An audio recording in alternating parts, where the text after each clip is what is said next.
अस्सलामुअलैकुम दोस्तों।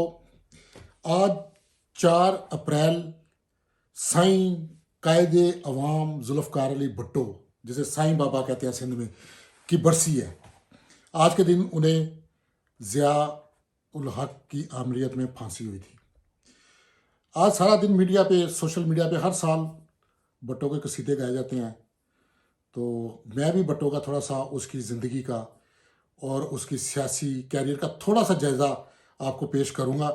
और वो जो मैंने कोई गूगल नहीं किया, कोई पढ़े, जो हम बचपन में जब वो छोटे होते थे तो जो कुछ सुना बुज़ुर्गों से, दोस्तों से, या अपने जो सियासी रहनुमा थे, जो लीडर थे उस वक़्त के, जिनकी सोबतों में बैठते थे, जो कुछ सुना वो आपको आपकी नज़र करता हूँ। इसके बाद कमेंट्स में जो है ना एक दूसरे से अपने तबादलात, जो है क्या कहते हैं, ख्यालात का तबादला करेंगे। तो और ये भी जायज़ा लेंगे कि आखिर भुट्टो को फांसी हुई क्यों, वो क्या वजह थी जिस वजह से कि ज़िया उल हक ने भुट्टो को फांसी दी। ये भी बहुत सारे लोगों को नहीं पता। मुख्तलिफ़ किस्म के लोग कहते हैं नहीं वो ये करना चाह रहा था, ये कर रहा था वो।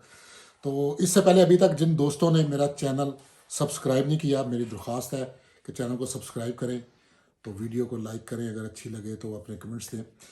तो हुआ ये कि भुट्टो जो है वो एक जागीरदार घराने में पैदा हुआ था। सर शाहनवाज भुट्टो के घर, और उनकी जगीर में सुनने में आया कि पता नहीं कितने घंटे गाड़ी चलती थी, इतनी बड़ी जगीर थी। तो अंग्रेज़ों के ज़माने से वो हुकूमत में रहते थे, मिनिस्ट्रियों में। और जब पाकिस्तान बना तो उसके बाद उस वक़्त भी जो है ना वो सर शाहनवाज भुट्टो जो थे वो किसी मिनिस्ट्री वगैरह में थे। तो भुट्टो जब अमेरिका गया पढ़ने के लिए, सियासियात में इसने एमए किया, उसके बाद ऑक्सफोर्ड में वो पढ़ा, तो वकालत भी उसने की। तो जब ये पहले ही दफ़ा आया कराची में, तो आसफ़ जलानी, इसके जो दोस्त भी हैं, उस्ताद भी हैं, तो उन्होंने वो लिखते हैं, एक दो आर्टिकल में उन्होंने लिखा कि ये mummy daddy type, burger type बच्चा था। तो पतली सी पतलून पहन के, ऊपर टाइट सा कोट, और जिस तरह के आज कल जो टेडी बॉय होते हैं, तो टेडी बच्चा था। और बिलावल की तरह ना, उसको उस वक़्त इतनी उर्दू भी बोलनी नहीं थी आती, और बात करने में थोड़ा सा वो वही टेडी बच्चों वाली जो है ना, वीआईपी बच्चों वाली वो हरकत थी।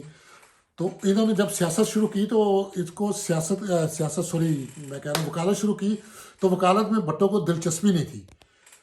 बस वो आते थे तो आके शाम को वो दोस्तों की महफिलें और पार्टियां चलनी और सियासी गुफ्तगू होनी, और उनका जो था थोड़ा सा रुझान वो सियासत की तरफ जाने का था। लेकिन उन्हें कोई सियासी पार्टी पसंद नहीं थी आती। उस वक़्त की जो सियासी पार्टियां हैं उनमें वो पसंद नहीं थी। तो फिर जब अयूब की डिक्टेटरशिप आई, अयूब ने टेक ओवर किया, तो अयूब ने भुट्टो को अपना वज़ीर तजारत बनाया, क्योंकि ये बाहर से पढ़ के आया था, पढ़ा लिखा था, और फैमिली के रिलेशन भी थे। तो इसे वज़ीर तजारत बनाया। उसके बाद 2-3 साल के अंदर इसने 5-6 मिनिस्ट्रियाँ बदली। ये वज़ीर सनत भी रहा, अमूर कश्मीर भी रहा, वज़ीर अतला भी रहा, वज़ीर पार्लिमानी अमूर भी रहा, करते करते वज़ीर ख़ारजा बना। तो बाद में जब इसने वो रिज़ाइन किया, यूप को छोड़ा, तो वज़ीर ख़ारजा था। तो उस वक़्त जो है ना ईस्ट पाकिस्तान का मसला चल चुका था, फ़ौज वहाँ फंस चुकी थी, लड़ाई चल रही थी।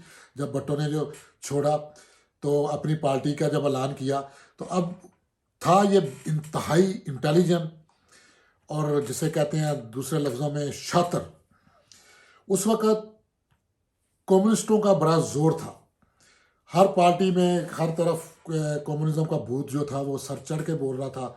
और इवन मशरक़ी पाकिस्तान में मौलाना बुशानी की जो पार्टी थी, अवामी नेशनल पार्टी गालबन, उसमें भी इसने शमूलियत के लिए बातचीत चली। लेकिन फिर इसने कहा यार ये तो बंगालियों की पार्टी है, और ये बताने वाले बताते हैं कि प्राइवेट महफिलों में बैठ के ये बंगालियों को अच्छा नहीं था समझता, बल्कि गालियाँ निकालता था बंगालियों को।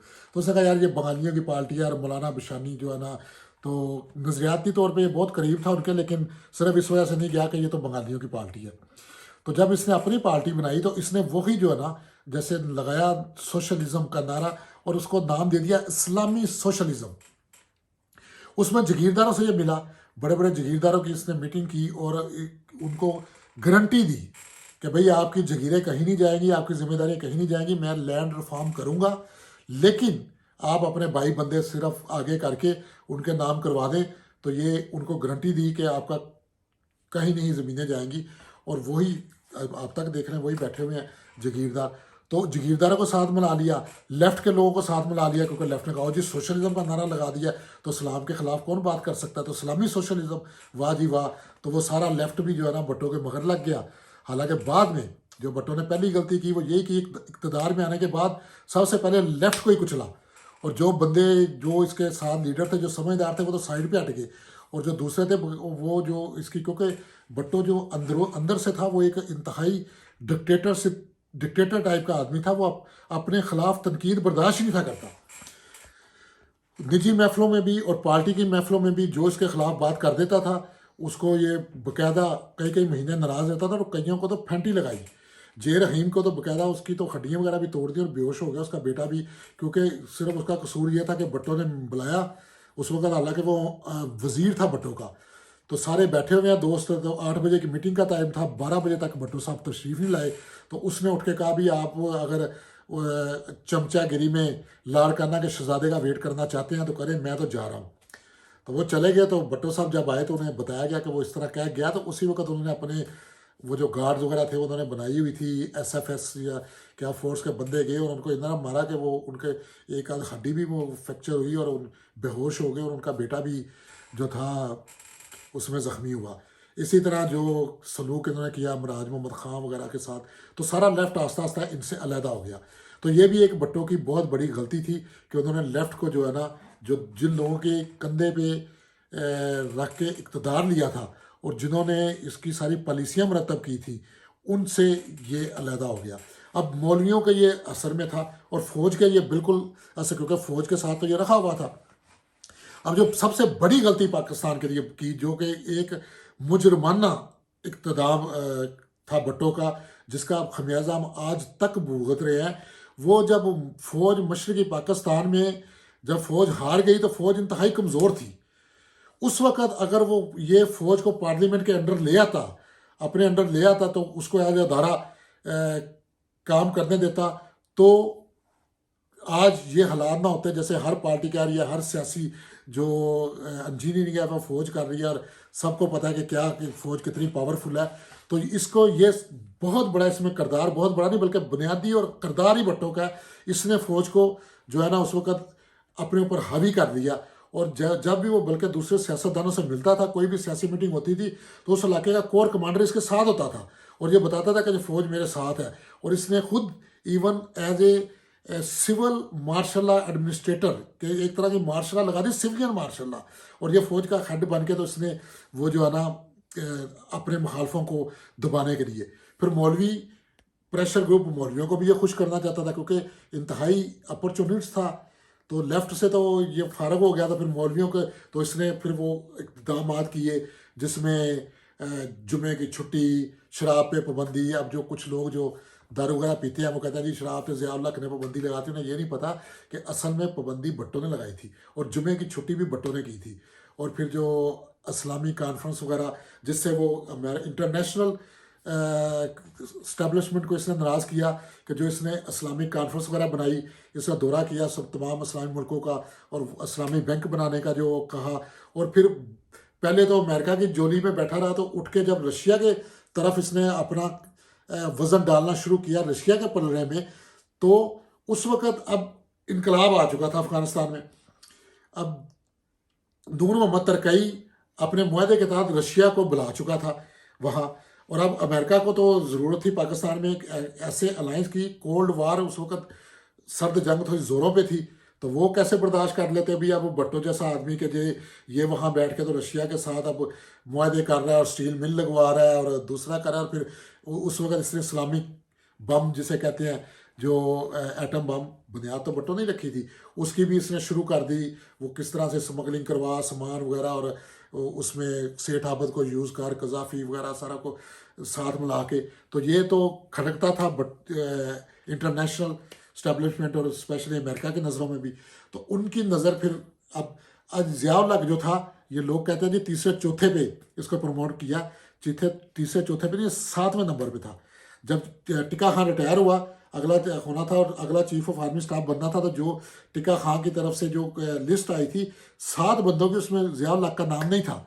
लेकिन ज़ियाउल हक पे इसकी नज़र क्यों मेहरबान हुई, क्योंकि उन्हीं दिनों का वाक़या है, ये भी कोट करते हैं लोग कि भट्टो साहब जा रहे थे तो वो ज़ियाउल हक के दफ्तर में गए। उस वक्त वो पता नहीं किस ओहदे पे होंगे, खैर जो भी, वो अपना अंदर सिगरेट पी रहे थे ज़ियाउल हक साहब। तो जैसे ही वो भट्टो को देखा उसने, तो उसने सिगरेट अपनी जल्दी से जेब में डाल ली कि एहतराम में कह लें या वैसे कि क्या कहेगा वज़ीर आज़म मुल्क का जी, कि जी सिगरेट पी रहा है सामने। तो बहरकैफ उन्होंने किसी भी वजह से सिगरेट जेब में डाल ली, और जैसे ही वो बातचीत कर रहे थे तो वो उनका ना वो कपड़े जलना शुरू हो गए, और धुआं और स्मेल वगैरह कमरे में फैल गई, और भट्टो भी मुस्कुराया और ज़िया भी शर्मिंदगी से ना मुस्कुरा के तो जल्दी से वो अपने कमरे के साथ जो बाथरूम है सॉरी करके उसमें घुस गया। तो अब भट्टो ने उसकी ये अदा जो है ना, कहने वाले कहते हैं कि पसंद आई कि यार ये मेरा इतना एहतराम करता है, इतना मुझसे डरता है, मुझे इससे क्या ख़तरा होगा। हालांकि वही ज़ियाउल हक ने फिर 1.5 साल के बाद ही भट्टो साहब को उठा दिया। और अब क्योंकि वो तो इंटरनेशनल स्टैब्लिशमेंट इनके पीछे थी, तो बहाना बनाना था। हालांकि भट्टो के जो वैसे इक़दाम थे उन पे बेशुमार, बल्कि फांसियाँ कई बन सकती थी। कॉलोनी मिल मुल्तान में जो इसने डायरेक्ट मज़दूरों पे फायरिंग हुई, और कितने मज़दूर वहाँ शहीद हुए। फिर एसएफएस ने कितने ही बंदों को मारा, और भट्टो के दौर में तो कोड़ों का असल सिलसिला तो भट्टो के दौर में शुरू हो चुका था, मुखालफिन को मारना कूटना करना। खैर वो महमूद कसूरी के जो कत्ल में, तो उसमें भी कत्ल का अगर इसने मशवरा दिया तो दुनिया में मशवरा देने वाले को या भेजने वाले को कभी फांसी नहीं होती। वो क्योंकि एक क्या कहते हैं डायरेक्ट, वो क्योंकि उसने मर्डर नहीं किया होता, तो वो जो है ना वो फिर भी उसे हुई, क्योंकि ज़ियाउल हक ने क्लियरली कहा था कि भाई देखो, तबूत एक है, बंदे दो हैं, तो या तुम जाओगे या मैं जाऊंगा। तो वो भट्टो ने हालांकि अपनी पूरी कोशिश की। भट्टो के वो नहीं था, भगत सिंह नहीं था या उधम सिंह नहीं था जिन्होंने के चूम के गला जो है ना फांसी में डाला। भट्टो ने पूरी अपनी अपीलें की, वन आखिर में रहम की अपील भी की कि ज़ियाउल हक के आगे की रहम की अपील भी खारिज हुई। अपनी कोशिश पूरी की कि वो ना फांसी लगे, लेकिन उसके पास कोई और रास्ता ही नहीं था। ज़िया ने फांसी लगाना ही लगाना था, क्योंकि वो ज़िया को पता था कि अगर इसको छोड़ दिया तो मैं मरता हूँ। तो असल में ये थी उसकी वजह फांसी लगने की। तो ये जो उसने इंटरनेशनल गलतियाँ की और अंदरूनी तौर पे गलतियाँ की, तो ठीक है, आदमी तो वो ग्रेट था, पढ़ा लिखा था, मरने के बाद अब बड़ा लीडर बन चुका है। लेकिन अफसोस कि उसकी पार्टी, उसके जो भी नज़रियात थे, अच्छे थे बुरे थे, उसको आगे नहीं लेके चल सकी। और क्योंकि वो नज़रियात तो कोई थे ही नहीं, बेस तो उसने कोई बनाई नहीं थी, कोई उसने किया ही नहीं था। वो तो मज़दूरों को, जैसे कहते हैं, मज़दूरों को राइट दे दिए। अब यूनियन जो बन गई, मिलें ले ली, यूनियन बन गई, और यूनियन वाले गुंडे बन के बैठ गए, और फिर वो प्योर पार्टी के लोगों को उन्होंने भर्ती करना शुरू कर दिया, और मिलों का बेड़ा गर्क हो गया, और यूनियन वाले बदमाश बन गए। वो मालकों के आंखों में आंखें डाल के क्या गिरबान पकड़ के दिखाते रहे, जबकि पूरी दुनिया में उस वक्त 15 16 17 मुल्कों में नेशनलाइजेशन हुई थी, सब कामयाब हुए। हमारे सिर्फ वो नेशनलाइजेशन इतनी बुरी तरह से ख़राब हुई क्योंकि एजुकेशन ही नहीं थी। भट्टो ने कोई एजुकेशन एजुकेट थोड़ी किया था मज़दूरों को। वो तो बस उसने एक शोशा छोड़ के वो लेफ़्ट को अपने साथ मिलाना था, और बशानी वगैरह का जो असर सू था उसको ख़त्म करता था, और वो यूनियनें बना दी, और वो बाद में गुंडे बन गए।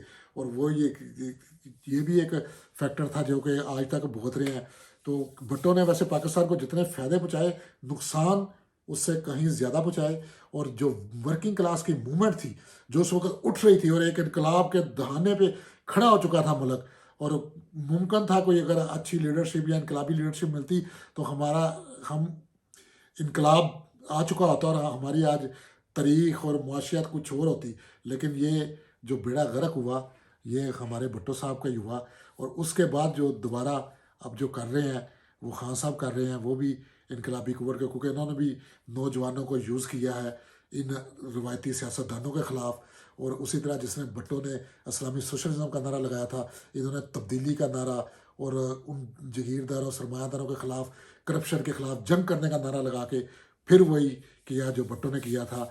तो अंजाम मुझे इनका भी अल्लाह ना करे भट्टो जैसा ही हो, क्योंकि जो कुछ ये इनसे करवाया जा रहा है, जो कुछ इनसे करवा रहे हैं, हर फैसले पे दस्तखत तो इनके ही आ रहे हैं।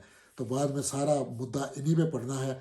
तो इस्टेब्लिशमेंट जो है वो मुल्की हो या गैर मुल्की, वो जिसे इस्तेमाल करते हैं उसे फिर ज़िंदा छोड़ते तो नहीं है। आगे जो अल्लाह की मर्ज़ी, जो अल्लाह का मंजूर। अल्लाह।